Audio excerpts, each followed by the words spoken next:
You know, if there's something I could never figure out in this whole damn miniseries is... How do you pronounce Noir again? Is it Noir? Noir? Oir? Or Noir? Damn French accent! Pasito tum tum, pasito tum tum, pasito tum tum, pasito tum tum. Hello, this is Chef Willie, and welcome to the final part of this miniseries, Deep in the Noir.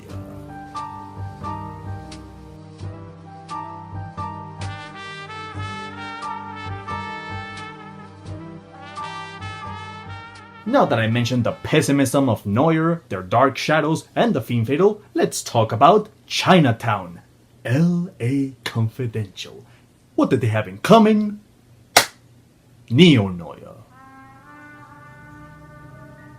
As I conclude this series with Chinatown, the most looked up to neo-noir of its time for modernizing the genre with its heavy realism, and L.A. Confidential, who gives it a nostalgia to the older film noirs with their own modern take on it. These are the films that brought the new noir to its full potential of pessimism, its unapologetic criteria on society, and how much of the justice system is smoke and mirrors. So from black and white to color, let us mention the evolution of neo-noir.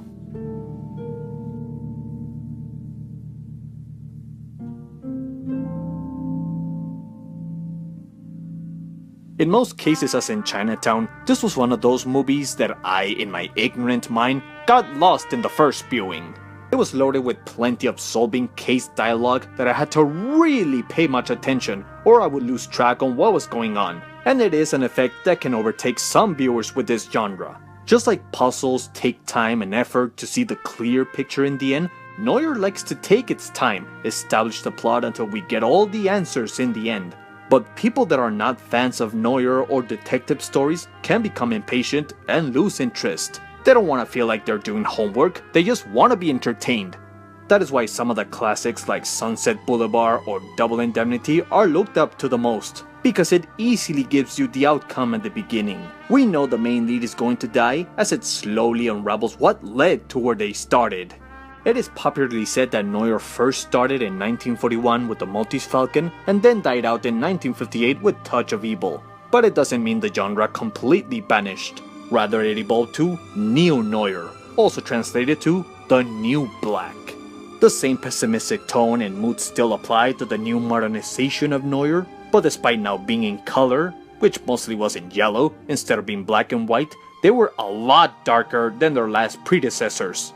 Now that the motion picture code guidelines was disposed of in the 60s, which didn't allow showing graphic violence, sex, or swearing, and replaced instead with the rating system, this gave neo-noir the chance to push boundaries that the classics never went to. Neo could be more violent, more explicit with sex, they could be more twisted, more psychological, driven by the neo-philosophy of God is dead. And no, I don't want to hear any God's not dead jokes, just because that's a review I'll be doing very soon.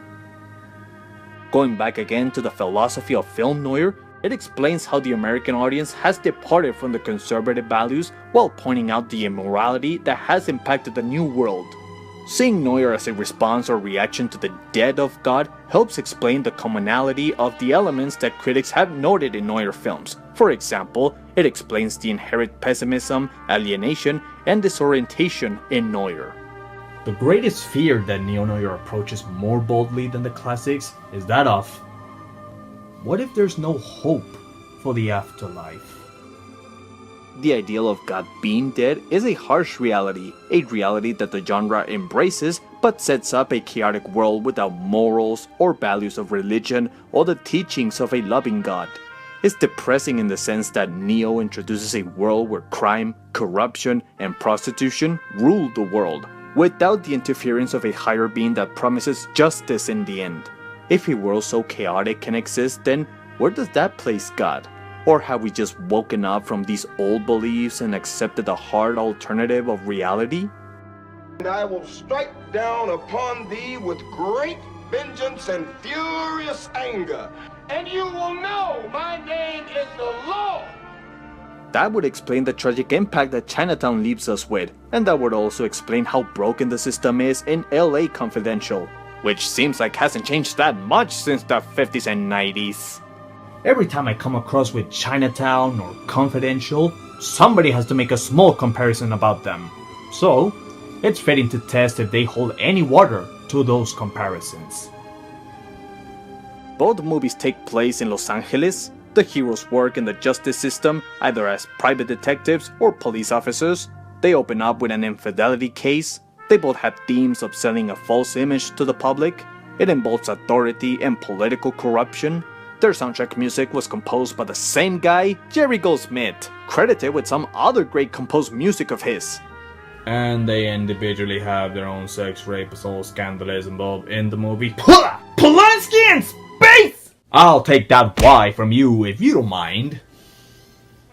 However, the way they differ is how they organize their plots. When as for Chinatown, the plot is more fluent and easy to follow once you catch on with the conspiracies, crimes, and murders about the LA water being drained from the farmers. LA Confidential has many subplots about minority crimes, cocaine, love triangles that is not always clear what is it about. But you can get invested in it because of its three main characters. They're likable, interesting, and have a dark side. Bud, played by Russell Crowe, is the brute of the team. He's more muscle than brain, but he tends to care too much, as how he's the one that gets emotionally attached in the team. Edmund, played by Guy Pearce, is the most honorable of the three. It doesn't mean that he's perfect, he still makes mistakes, but he tries to follow his conscience on doing the right thing, while his honorable ideals are tested by the tough, merciless system that he works for. And then we have Jack, played by Kevin Spacey, a once honorable officer who forgot all of his ideals and plays off more for glamour and publicity with Danny DeVito during the early days of Hollywood gossips and magazine scandals. You know, those very important celebrity news that you see on HB about Brangelina splitting that you ask yourself, who cares? The downside of Hollywood is that it's a mountain that's exploited as the beacon of the American dream. It promises success and fortune to those who seek it. Neuer, on the other hand, is not interested to glamorize it, rather to expose it as what it's truly made of. Dirt. During the Great Depression, it was common to filmmake on the set of LA because it was cheaper. But when Neuer would take place in LA, it ironically became symbolic of its sinister world. Instead of a land of opportunities, it was always set up as a place of dissolutions. Los Angeles in Chinatown was represented as a land of bad luck. Chinatown, everybody. To me, it was just bad luck. LA Confidential depicts Los Angeles as the American dream, being as dead as corrupt. Life is good in Los Angeles. It's paradise on earth. That's what they tell you anyway, because they're selling an image. In Chinatown, it's a drowsy place that can also mean the empty hopes of its promises, as it promises advancements and new resources for a modern LA at the expense of other people's livings. It is viewed from Jack Nicholson's character's point of view, Jake Gittes, a cynical private detective with a tragic loss of a loved one in Chinatown, which is foreshadowed to once again repeat that same bad luck in the end. I was trying to keep someone from being hurt. I ended up making sure that she was hurt. How LA Confidential expresses the dark side of Los Angeles is linked to the second theme of exploiting a false image of Hollywood and the LAPD. Because how can organized crime exist in the city with the best police force in the world? Seeing that the LAPD has some of the worst tracks in police department in the US, their good service image is to cover up their violent and corrupt nature. It plays off when they promote Ed in the movie for his valiant achievements, but not because he did a great job. In fact, most of the department doesn't like him, but so he can be used as the poster boy that makes them look good, so that no one else can suspect of the department's corrupt deeds. The department and the public need role models. Clean-cut, forthright men the public can admire. In Chinatown, publicity is used to distinguish the two main characters from each other, one being Gittes and the femme fatale of the movie, Mrs. Mulroy. At the same time, Gittes also shares some qualities from the three main detectives in LA Confidential. He's as devoted and nosy to his job as Ed is. He has a quick temper and can easily get emotionally invested like Bud, but he shares the most qualities of Jack. Not because he's Jack and in reality there's a Jack who plays Jake and looks more like Jack, but Jake is really Jack who looks more like Jack, but the Jack is not the real Jack, and Jack looks like Jake and Jake is Jack, and with the... You get the picture here. He's another one who lost his way and loves to have publicity for selfish reasons. Unlike Mrs. Mulroy, who despises publicity out of fear of being exposed to her shameful scandal with her father. These are the type of stories that Hollywood would paint as relevant news, when they're as relevant as this, and are only invading privacy. What Kim Basinger, the femme fatale and prostitute of the movie represents is Hollywood's machinery of selling, exploiting, and molding their public figures as if they were prostitutes, stripping them of their real-life identity to fit the status quo of how a public image should look like. He had you cut to look like Veronica Lake. No. I'm really a brunette, but the rest is me. But she's the most real out of all the characters. She can see through people's phoniness, even seeing it on Ed's out of all people. That is why she develops a romantic affair with Bud, because despite his brutality, he's the most honest and sensitive out of all the three detectives. If there's a question that Noir often asks, including this review, is justice. Does justice truly exist? And the answer to that question is the unfortunate no. As I mentioned in my first part video how the classics didn't always have the hero win, but because they were still on the age of the motion picture code, they still had to have some form of justice prevailing in the end. Neo, on the other hand, was not bound to those rules. The endings could be darker, bitter, depressing, challenging everyone's hope for a happy resolution. In Chinatown, the villain wins in the end. He's set free and gets away with his crimes, while Jake is left hurt and ashamed for failing to prosecute the bad guy, thus reliving the foreshadowed bad luck he once had in Chinatown. Forget it, Jake, it's Chinatown. In LA Confidential, it's more optimistic ending than Chinatown. The bad guy is taken out, the hero gets rewarded, but the system doesn't change. It remains as brutal, dishonest as in the beginning, thus leading Ed to compromise his morals of fairness and honesty. He knows he can be double-crossed by his own colleagues, so in that day, he'll be ready to know how to act in order to survive. They're using me, so for a little while I'm using them. As it is often asked, why is it always the good guys who end up losing, and always the bad guys who end up winning? Well, in most cases, who's in power? The one trying to help the others, or the one trying to help himself? And in most cases, the bad guys are the ones who are in power. Both villains are authorities who believe they're doing good. They seek order and do what they think is best for the people, but the measures they use to establish order are so unbalanced that instead they provoke disorder. Noah Cross, played by John Huston, and also director of The Maltese Falcon, wants to move all the water of LA to his property land in order to profit out of selling it, causing other people to starve to death. Dudley Smith, played by James Cromwell, is the LAPD chief officer who takes over the heroin empire to control the crime in LA. Just like in politics, these are men who scheme behind the scenes, which came out as a surprise because we didn't know they were the villains until the end.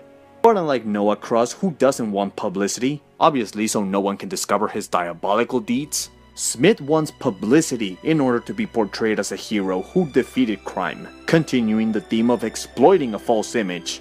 They represent the man who abuses power to prove they can get away with anything, with murder, conspiracy, torture, and rape. See, Mr. Gitz, most people never have to face the fact. At the right time and the right place, they're capable of anything. Through the decades, Noir has evolved to not only belong in a specific era like the 40s and 50s, it's a genre that can live on for its social commentary and criteria for its present issues. Both stories are a mix of reality, fiction, relating the corrupt history of LA's water supply, and police brutality, subtextually mentioning important but controversial historical figures. Chinatown mentions subtextually William Mulholland. He was the man who gave water to the LA residents in the late 19th century, who would also be involved in the California Water War for taking away water from the farmers, and would be responsible for the disastrous collapse of the St. Francis Dam in 1928. In the movie, William Mulholland is portrayed by two individuals, One is Mr. Mulroy, an engineer whose face collapsed dams before, just like the historical collapse of the St. Francis Dam, and is murdered later on. And he's also portrayed as the evil Noah Cross, who, like I said earlier, dumps the water away from the farmers to bankrupt them and modernize LA, just like the California Water War. But because the movie came out 2 years after Watergate, it uses the villain as an allegory for Nixon's political corruption. Get it? Because it's Watergate and the villain in the movie is taking away their water? L.A. Confidential mentions subtextually the controversial Chief Parker from the 50s to refer to the police department's racism, and would take fictional and real-life situations to spot on their scandals, abuse, and corruption. I bet it would have been hard in the 90s to watch this movie and not think about the Rampart scandal in 1997. Considered as one of the worst police scandals, which involved 70 police officers from an anti-gang unit, covering up for abuse, prejudice, robbery, criminal drug dealing, or the unprovoked arrest beatdown of African-American Rodney King by white LAPD officers in 1991. The Bloody Christmas from 1951 would enforce its racist theme, where Hispanic prisoners were beaten down by drunken LA cops.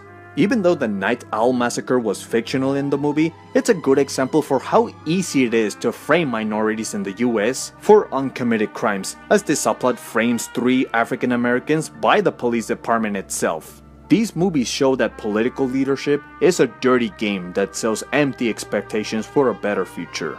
It promises justice when in reality it's just a glamorized Hollywood image. Crime and politics go hand to hand. It's a corrupt system of compromise, labeling how many heads must roll down in blood and get money from it. There is no such thing as an honorable politician, only people that fail to change it and suffer for it. And that is the core of the ideology of film noir. Our leadership is broken and can't be fixed. Thus, it's a world governed by a dark, cynical pessimism with no hope. Decent men become villains, women manipulate men, and men take advantage or revenge against this broken system.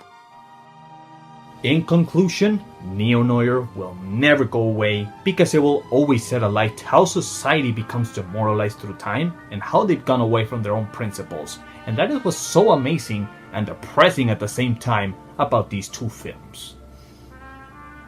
I was amazed to find how much there is to dissect on each of these films. You can talk in a longer length about their cultural history, their character-driven story, and their true honesty about evil in the world, but because time is constraining, it would take forever to do so. Chinatown may look like a dull, slow movie for modern audiences, but at its core, it's a great study of power taking advantage of the weak and how there is nothing we can do about it. L.A. Confidential is a hard-boiled tale of compromising with a broken system in order to remain that small honorability that it's left in us. They're shocking, they're surprising, they give light to America's dark history of injustice, crime, and the American dream being just an exploited illusion. So from the wise words from a classic legend of this genre, success to crime. And that, my friends, is noir.